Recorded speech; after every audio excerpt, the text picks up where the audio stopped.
Van life can be so amazing and so rewarding, and so many days on the road are absolutely fantastic. But these are my 5 hardest days on the road. Number 5 would have to be when I was in Ohio and I had just left a good friend's house. I'd been on the road for a couple of months. Loneliness was setting in. I was just having a really hard day. And then I get to this rest stop and a semi-truck backs into the back of my van and then proceeds to argue with me for hours about whether or not they were going to give me their insurance information or that they were at fault or anything. Luckily, they didn't do a whole lot of damage. There's just a little dent in my spare tire cover, but still to this day, they haven't been held accountable for it. That was a fun day, staying up till midnight. Number 4 would have to be when I was in Idaho. I was in a Planet Fitness and a woman made me very uncomfortable. She was asking a lot of very personal questions, trying to find out a lot of information about what my van looked like, what it was like, where I sleep at night, just things that made me really uncomfortable. And I went out to my van and I was like, you know what, I'm not going to sleep here. I need to drive somewhere else.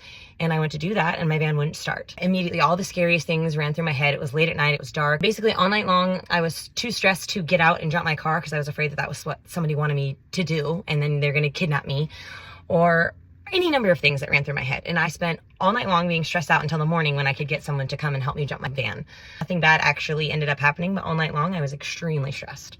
Number 3 hardest day, 3 weeks into my very first trip out on the road, I was in the middle of nowhere in the desert, and my boyfriend at the time decided to break up with me. And I spent the next week just basically laying in my van crying about it, so that was really fun. The second hardest day of van life happened just a week later. I was hiking out in Lake Havasu, and my dogs ran off. And one of them came back after 20 minutes, but the other one was lost for 20 hours. Overnight, I could hear coyotes. I was searching for him all day, put up signs. I got him back mostly unscathed, but I was hyperventilating, crying, thought my life was over, kind of stressed. My dogs are my world, so that was definitely an extremely hard day for me. The hardest day on the road and the hardest day of my entire life.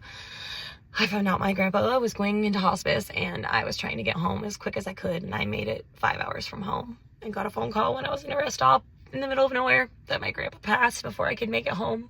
And there is no feeling like being on the road in the middle of nowhere and finding out your loved one passed before you can make it home. I don't wish that on anyone. Van life can be tough, and missing out on important things happening, or your loved ones passing, or not having loved ones there to comfort you when hard things happen.